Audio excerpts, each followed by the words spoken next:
বাফুফের মতো প্রফেশনাল প্রতিষ্ঠান যখন আনপ্রফেশনাল সিনারি প্রদর্শন করে, তখন একদিকে হাসি পায় বাংলাদেশ ফুটবল ফ্যানদের, অপরদিকে হাসি পায় মিডিয়া রিলেটেড যারা স্পোর্টস নিয়ে কথা বলে। একদিকে যখন তাবিদ আওয়ালের নেতৃত্বে যখন বাংলাদেশ ফুটবল ফেডারেশন ক্রিস কোলম্যানদের, বার্ন স্টকদের মতো হাই প্রোফাইল কোচদের নিয়ে আসতে না পারার ব্যর্থতা ঢাকতে থমাস ডুলিকে তাড়াহুড়ো করে নিয়ে এসে যখন আনুষ্ঠানিক ঘোষণা দেয়া, তখনই সবকিছুর মধ্যে যেন আরো একটা নাটকীয়তার মঞ্চ তৈরি করে দিল বা পরিষ্কার করে দিল বাংলাদেশের ক্রীড়া প্রতিমন্ত্রী আমিনুল হক। তিনি বললেন থমাস ডুলির সাথে এখনো পর্যন্ত ফাইনাল কোনো ডিল হয়নি, এটা একটা এক্সপেরিমেন্ট, যে এক্সপেরিমেন্টটা হচ্ছে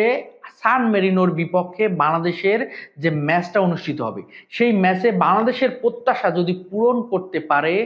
থমাস ডুলি, তাহলে থমাস ডুলির সাথে ফাইনাল ডিলে যাবে বাংলাদেশ ফুটবল ফেডারেশন। একদিকে কোচের হামজা শামীর সোমদের কোচ হিসেবে ঘোষণা দেওয়া, একদিকে চূড়ান্ত হচ্ছে কন্ট্রাক্ট না হওয়া, অপরদিকে এক্সপেরিমেন্টের অজুহাত দিয়ে আরো নতুন কোনো নাটকীয়তার মঞ্চ তৈরি করা, সবকিছুর জন্য তালগোল পাকিয়ে দিচ্ছে বাফুফে। ক্রিস কোলম্যানের মতো, বার্ন স্টকদের মতো হাই প্রোফাইল কোচদের মিসকমিউনিকেশন থাকা, হাই প্রোফাইল কোচদের নিয়ে আসা না পারার যে একটা বড় ব্যর্থতা, বাংলাদেশের ফুটবলের যে অগ্রগতির দারুণ একটা চমক থাকতো, সেখানে ক্রিস কোলম্যানের মতো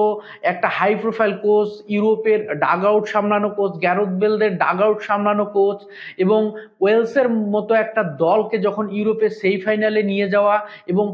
রিয়াল মাদ্রিদের মতো একটা হাই প্রোফাইল হচ্ছে ক্লাবের ফুটবল তারকা, সেই ক্রিস কোলম্যান শুধু দক্ষিণ এশিয়া না,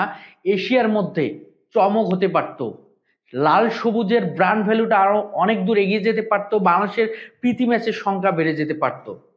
সবকিছুই ফুটবলের উন্নতিতে দারুণ ভূমিকা রাখতে পারত ক্রিস কোলম্যানকে নিয়ে আসলে। কিন্তু সেই সুবর্ণ সুযোগটা হারিয়েই গেল, এবং সেখানে তাড়াহুড়ো করে থমাস ডুলিকে নিয়ে আসা, আমেরিকান একজন সাবেক ফুটবলার, এবং সেখানে তিনি গায়ানার সাবেক একজন কোচ, তাকে নিয়ে এসে বাংলাদেশের কোচের আনুষ্ঠানিকতা ঘোষণা দেয়া। কিন্তু ফাইনাল ডিলের যখন প্রশ্নটা চলে আসলো বাংলাদেশ ক্রীড়া প্রতিমন্ত্রীর মুখ থেকে, তখন যেন নাটকীয়তাটা আবার নতুন করে শুরু হতে যাচ্ছে বা শুরু হচ্ছে। ক্রিস কোলম্যানের সাথে সব কিছু